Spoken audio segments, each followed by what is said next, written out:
with, man, start next to me, man. What's up, man? Go ahead. Chilling. Fred Blackwell. Good to see you, Fresh. Exactly. What's up, Fee? Felix Stuckey on the mic. Check 1 2. What's up? 2. Hey, what's up? Fresh Cam, B. Taylor here. Dude, wow. Dude, wow.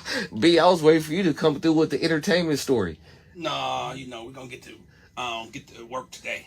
We'll get to work today? Yeah. Oh, we're going to turn the page. Just stay focused. Stay focused. That's the name of the game here. Man, dude, he told me that 20 times before y'all got on.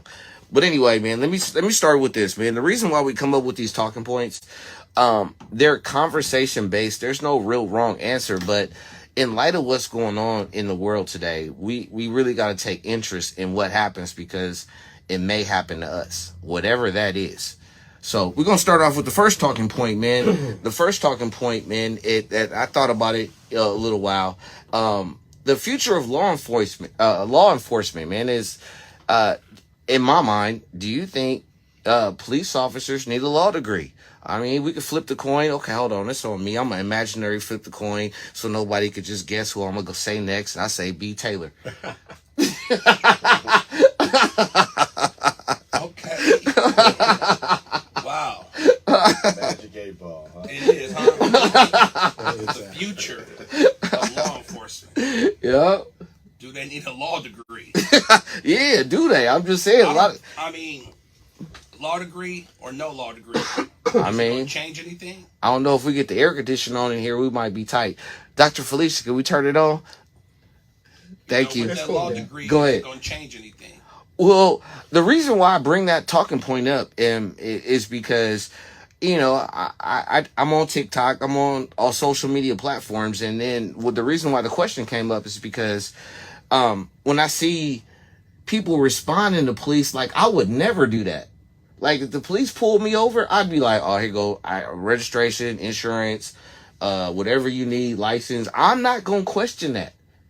But now people are coming out with codes and being like, oh, you're not supposed to do that. Well, I mean, I'm with B, though. Okay. It doesn't matter how many or what degrees a police officer has. Okay. If they're working in a system that is designed to protect white assets and stuff like that. Mm-hmm. So you got to go back to, Kim, why the whole system was set up in the first place. Okay. Which was an extension of slavery to try to hold black people back and keep them from, getting into the mix. So it doesn't matter what degree folks have if that's going to be the system that they're in. And you just talked about being pulled over. Here's something radical. Why do police officers need to be pulling people over anyway? Do police officers need to be stopping people for traffic violations, or do they need to be investigating homicides and real crimes? Wow. Because being out there looking for people who have, expired license plate registration or a broken tail light, right, that just puts you into a level of interaction with the police that you really shouldn't be engaging in the first place. And when you look at the brother who just got killed, by 5 brothers, right, that's just a shining example to me of how, yes, when police officers act funny or do something wrong, they need to be disciplined, and there needs to be an individual level of accountability. Right. But just stopping with that individual level of accountability is not enough. You got to hold the system accountable. And you got to have changes in that system so it's working more to produce community safety. That's what we're all looking for, is community safety. And I think I've come to the conclusion that the way it's currently configured doesn't deliver that. Oh, wow. So you just reconfigured the matrix. You're like, oh, yeah. The Matrix is telling you, like, oh, there's ways set up, dude. Come on, man. It's still safe. Slavery traps. Slave catcher. Yeah. All right, Fee, go ahead. Okay. Well, your original premise asked, should a police officer need a law degree? Unfortunately, we need law degrees to break down to the police what they should or shouldn't be doing. And that's, I think, what you were talking about, Kim, is people, some people, when stopped, they're reciting to the police what their rights are. Right. statutory codes and, Right. and all that information, and That's what fine. you and them were doing. That's it, and that's fine. And it only works to a certain extent when the tint of your skin is not the right color for that officer, or if the officer is having a bad day, or if there's a personal vendetta. There's a lot of things, There's a lot of variables in there. People are people, right? Right. And there are a lot of variables that go into it. And so, I would just say this. I think that having just ROTC badges is not enough. There needs to be another level of adequate training. Because a lot Not of times ROTC. man, I'm just saying. A lot of times these cops are pulling people over and they have high school education, which is again fine.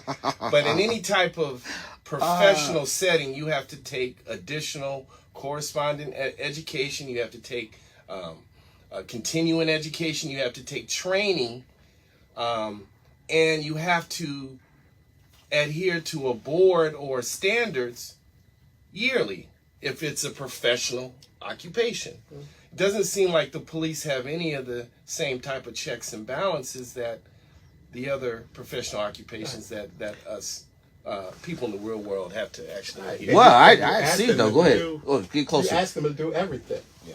You got to get closer to the cats out of trees. You ask them to get cats out of trees. You asking them to pull people over. You Yeah. asking them to deal with domestic violence issues. You Bank asking them to robberies. respond to mental health stuff. I mean, Or and Karens. so like you're saying, what's the training to be on the front lines of all that stuff? which is a lot.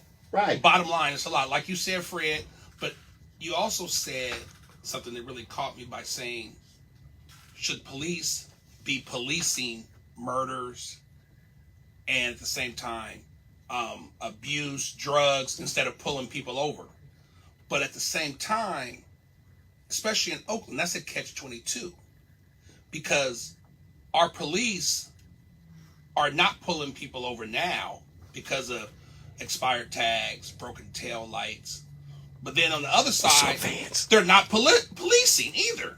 They don't want to chase anybody because they may get in an accident. So at the same time, these criminals know that, and now they're getting away with murder and getting away with everything because they know that the police will drive to the scene, they'll see you leaving, they're not going to chase you.